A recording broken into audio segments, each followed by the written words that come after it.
अस्सलामुअलैकुम फ्रेंड्स। आज जो मैं रेसिपी लेकर आई हूँ आपके सामने वो बहुत ही स्पेशल रेसिपी है, क्योंकि ये बच्चों के लिए है। और बच्चे अक्सर हम सभी ने देखा है कि वेजिटेबल से दूर भागते हैं। तो आज हम ऐसी रेसिपी लेकर आए हैं जिसे बच्चे खाकर बहुत ही खुश होंगे इंशाल्लाह। तो ये रेसिपी हम वेज लॉलीपॉप तैयार कर रहे हैं आज। तो इस रेसिपी के लिए जो चीज़ें हमें चाहिए वो मैं आपको दिखाती चलती हूँ। सबसे पहले मैंने यहाँ पर लिया है बॉइल्ड पटेटोज़, इन्हें मैंने ग्रेट कर लिया है। यहीं पर ग्रेटेड मैंने कैरेट ली है, ये करीब हाफ कप है। यहीं पर प्याज कटे रखे हैं यानी कि अनियंस, ये भी बारीक चॉप कर लेना है। ग्रेटेड कॉलीफ्लावर यानी कि फूल गोभी मैंने यहाँ ली है, इसको भी अच्छे से कस लेंगे। और ये तीनों ही वेजिटेबल्स को हमें अच्छे से इसको स्क्वीज़ कर लेना है, जिससे इनका एक्स्ट्रा पानी जो भी है वो निकल जाए। यहीं पर मैंने पालक के पत्ते लिए हैं, इन्हें भी आप अच्छे से धोकर काटें और इन्हें अच्छे से स्क्वीज़ कर लें। हरा धनिया करीब मैंने लिया है 1 टेबल स्पून। यहीं पर मैंने हरी मिर्च का इस्तेमाल कर रही हूँ। ये हल्की वाली हरी मिर्च इस्तेमाल करी है, बुलेट ग्रीन चिलीज़ जो होती हैं मोटी वाली, इनमें तीखापन कम होता है। अगर आपके बच्चे बिल्कुल भी तीखा पसंद नहीं करते तो आप बेशक ना डालें। यहीं पर मैंने कसूरी मेथी का इस्तेमाल किया है, करीब 1 टीस्पून हीपफुल मैंने लिया है। अब हम और इंग्रेडिएंट्स की तरफ चलते हैं। यहाँ पर सबसे पहले मैं दिखा देती हूँ ब्रेड क्रम्स, करीब 1 कप लिया है। सिंपली मैंने 2 ब्रेड लेकर के इन्हें ग्राइंडर में डालकर थोड़ा सा क्रश कर लिया। ये इस तरह से ब्रेड क्रम्स तैयार हो गए। यहीं पर जो हमारे पास कॉर्नफ्लेक्स होते हैं, ये कॉर्नफ्लेक्स को भी मैंने थोड़ा सा डाल करके और ग्राइंडर में डाला और इनको इस तरह से पाउडर थोड़ा सा क्रश कर लिया। पाउडर भी नहीं है ये। तो ये हम इस्तेमाल कर रहे हैं। एक नींबू का रस इस्तेमाल कर रहे हैं, यानी कि हाफ़ टी स्पून मैंने लिया होगा, करीब आधा नींबू लिया है।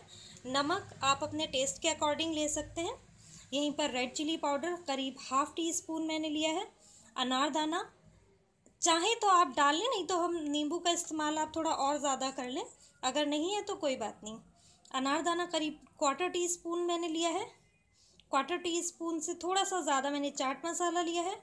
गरम मसाला करीब 1/4 टीस्पून, ज़ीरा पाउडर करीब 1/4 टीस्पून।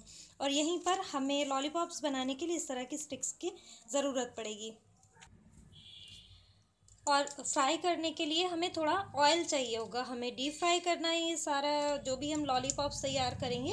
तो बहुत आसान है ये बनाना। अब हमें क्या करना है कि जितनी भी हमने वेजिटेबल्स ली हैं और ये सारे मसाले हमें एक बड़े बर्तन में लेकर अच्छे से मिक्स कर लेना है।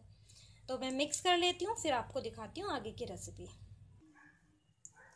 देखिए ये हमने तैयार कर लिया, सारे इंग्रेडिएंट्स मिला करके ये डो तैयार हो चुका है। अब हमने क्या करना है, थोड़ा सा पानी का हाथ लगा लेना है और इस तरह से ले करके एक बॉल की शेप देनी है।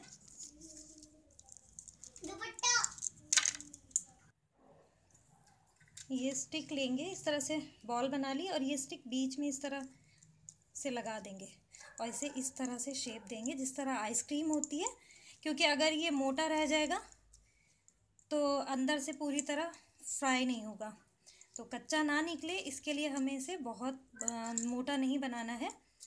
इस तरह से आइसक्रीम की जैसी शेप दे देनी है। देखिए इस तरह से दे देनी है। एक और बना कर दिखाती हूँ। हल्का सा पानी का हाथ में लगा लेती हूँ और ये छोटी छोटी बॉल लें, ज़्यादा बड़ी ना करें।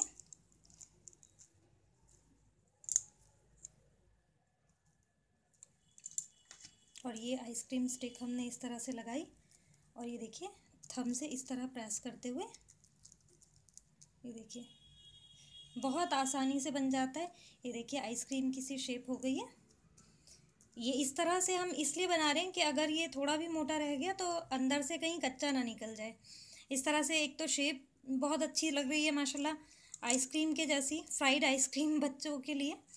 और दूसरा ये कि ये अंदर तक क्रिस्पी और बड़े ही मज़ेदार तरीके से लगेंगे, मज़ेदार लगेंगे अगर ये अच्छे से फ्राई हो जाएंगे। तो इसी तरह मैं सारे बना लेती हूँ और फिर हम इसे फ्राई कर लेंगे। देखिए यहाँ पर हम ऑयल गर्म कर चुके हैं और दूसरी तरफ हमने स्टिक्स भी अपनी सारी लगा दी। ये देखिए, मैंने बस इतनी ही बनानी थी, बाकी का मैंने एक साइड रख दिया है। तो ये स्टिक्स हमारी तैयार हो चुकी हैं। अब हम इन्हें फ्राई कर लेते हैं।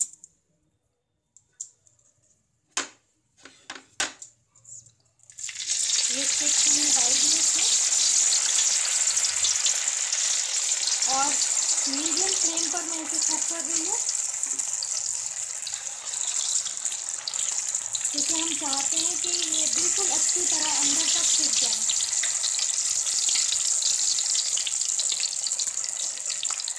जैसे ही ये फ्राई हुई है, ऊपर तैर कर खुद ब खुद आ चुकी है। अब हम इन्हें पलट लेते हैं।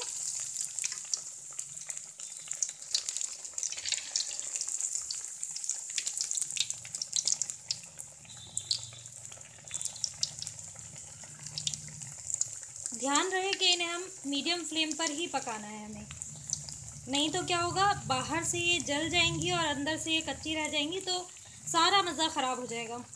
ये इतनी बेहतरीन है बच्चों के लिए कि आप इन्हें बच्चों के टिफ़िन में रख दें, बर्थडे पार्टी में आप इन्हें सर्व कर दें, बच्चों के लिए बहुत खुश हो जाते हैं। शाम को चाय पे हम लोग ले सकते हैं।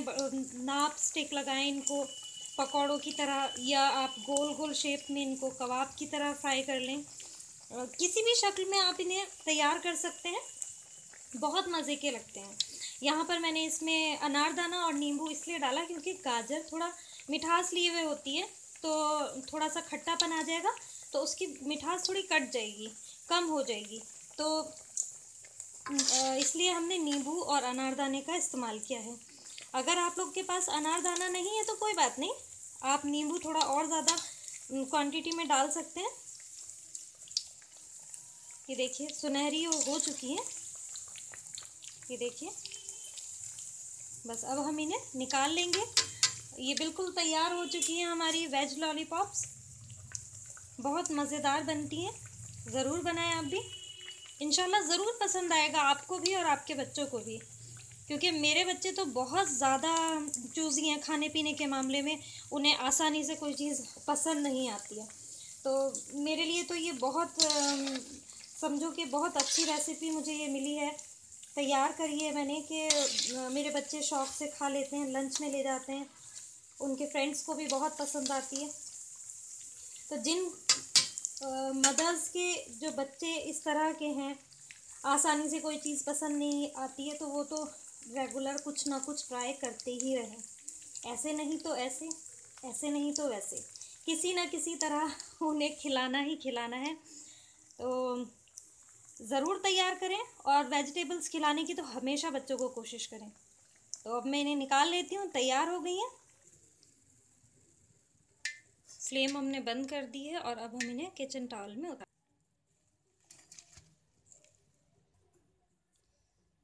ये देखिए रेसिपी हमारी तैयार हो गई है। अब हम इन्हें सर्व कर लेते हैं सॉस के साथ।